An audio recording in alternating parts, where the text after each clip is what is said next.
Hi friends, welcome to Nature with Nesh. Madurai Meenakshi Amman Temple.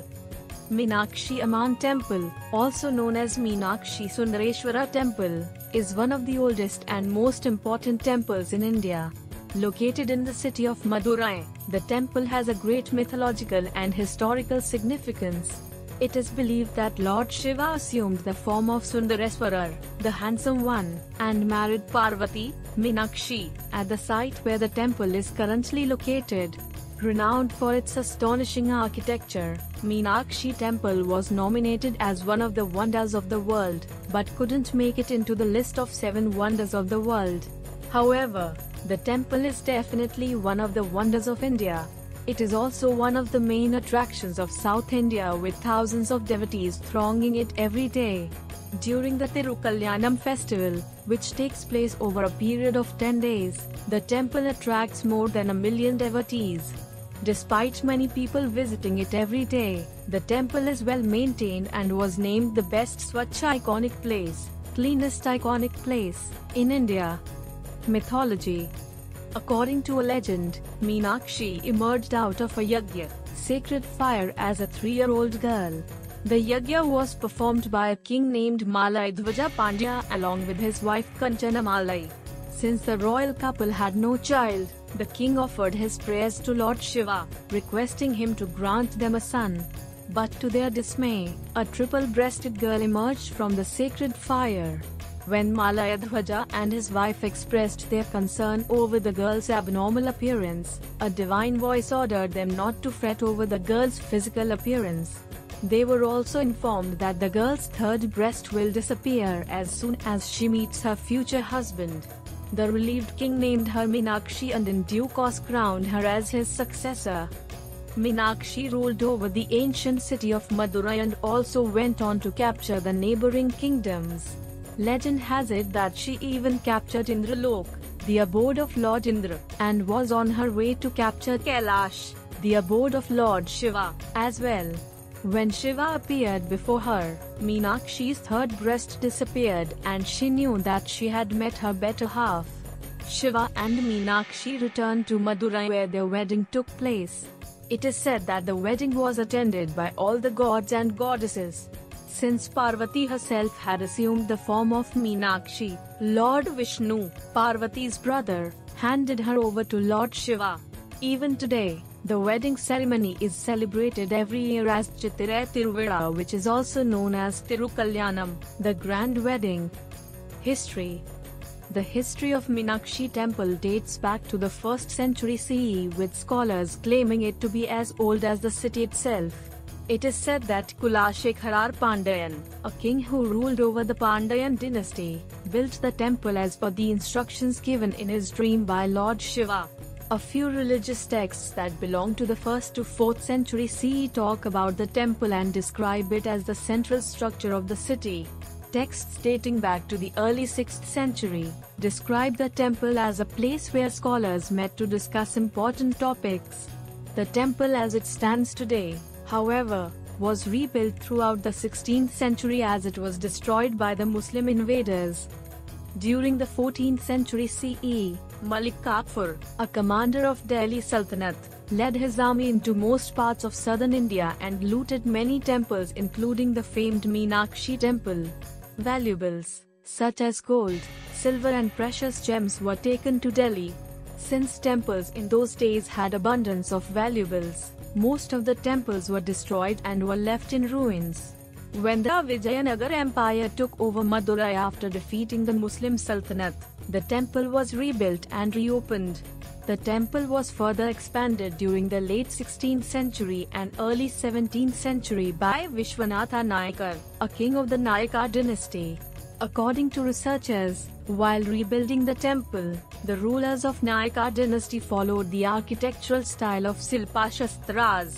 Silpashastras are a set of architectural laws found in the ancient texts.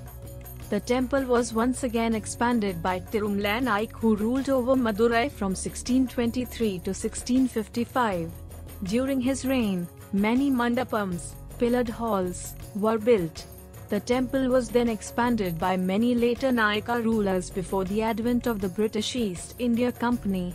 The temple was once again degraded and parts of it were destroyed during the British rule. In 1959, the restoration work was started by Tamil Hindus by collecting donations and by collaborating with historians and engineers. The temple was completely restored in 1995. Temple structure.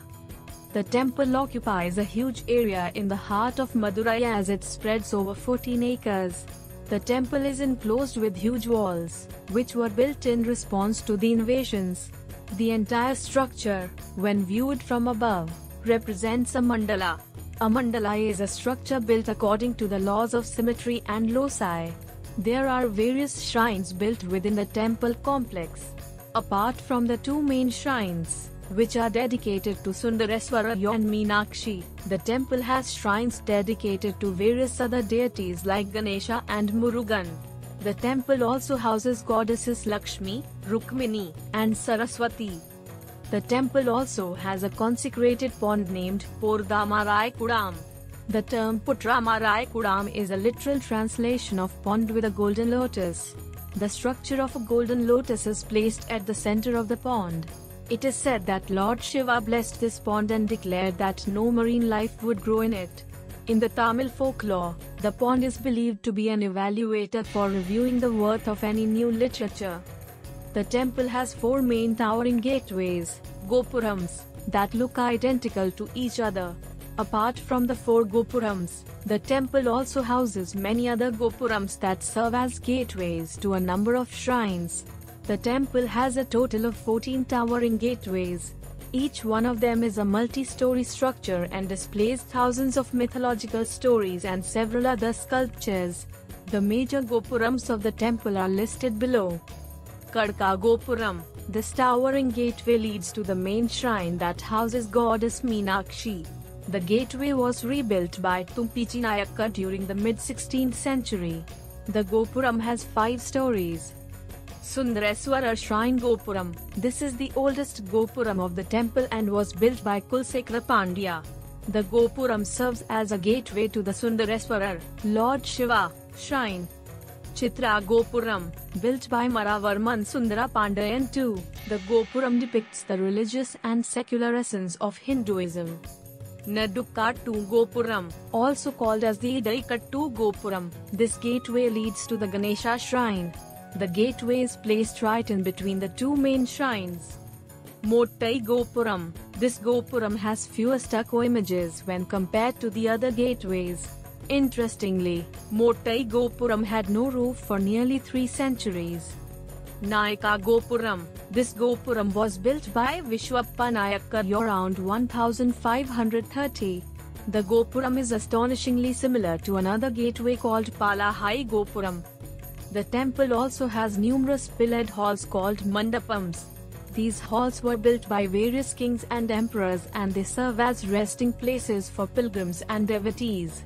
Some of the most important mandapams are portrait next. Ayirkala Mandapam. It literally translates to hall with 1,000 pillars.